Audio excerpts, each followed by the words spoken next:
Hello, everyone. I'm ZHAO Chuang.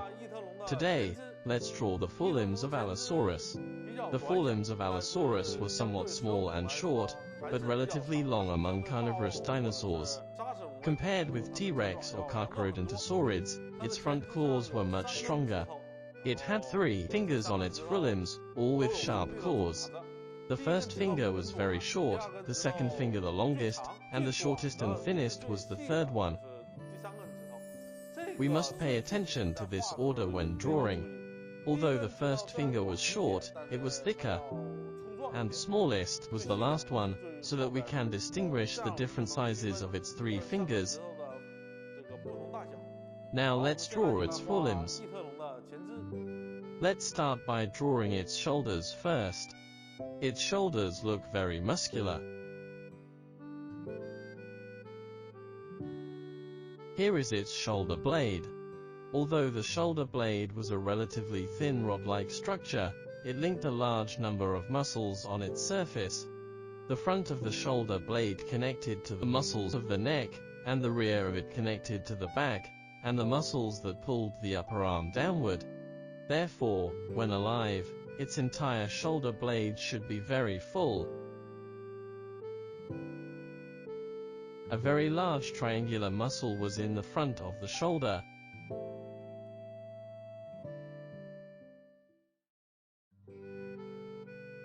Next are its triceps. The upper arm of its forelimbs was very short, because most of it was wrapped under the skin.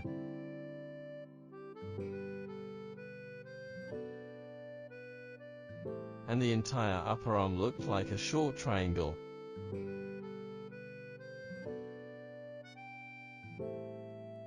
Here is its elbow and its forearm.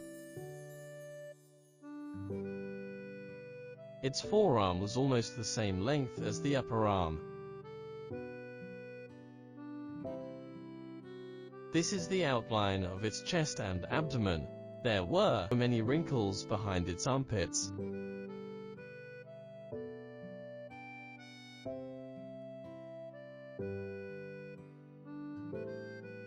Next, we draw its hands.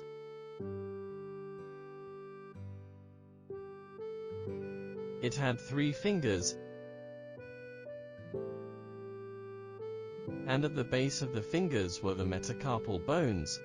The metacarpal bone of the first finger was very short, which was equivalent to this bone in the human hand. For example, if the wrist was here, the first metacarpal bone was this long, the second one very long, and the third one shorter. So the base of the 3 fingers should look like this.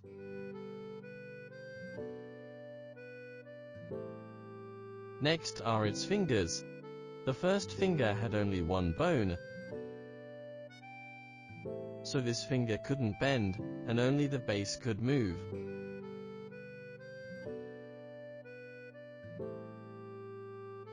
The second finger was the longest and thickest, which had 2 joints.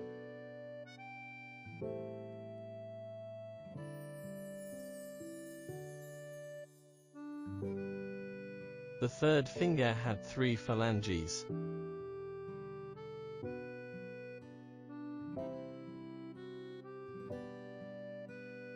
Next are its claws. The first finger had a large claw. The fossilized first claw bone is very long and large, but even longer when alive, because there were sharp keratin outsides, just like cat claws.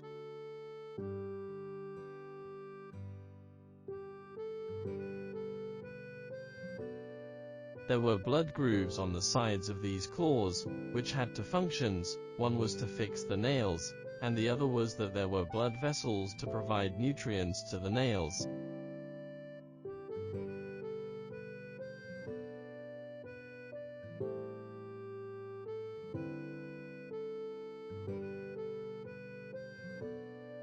The second nail was shorter,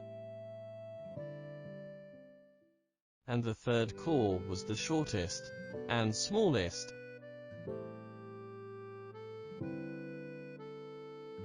We can draw such large scales on the back of the fingers, similar to those of birds.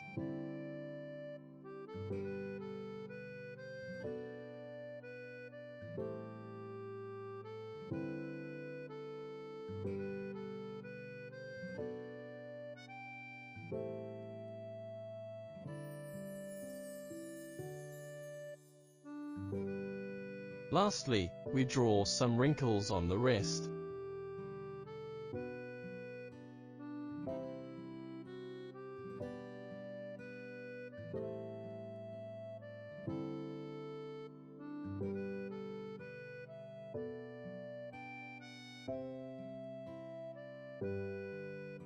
Good, like this, we've finished drawing the forelimb of Allosaurus.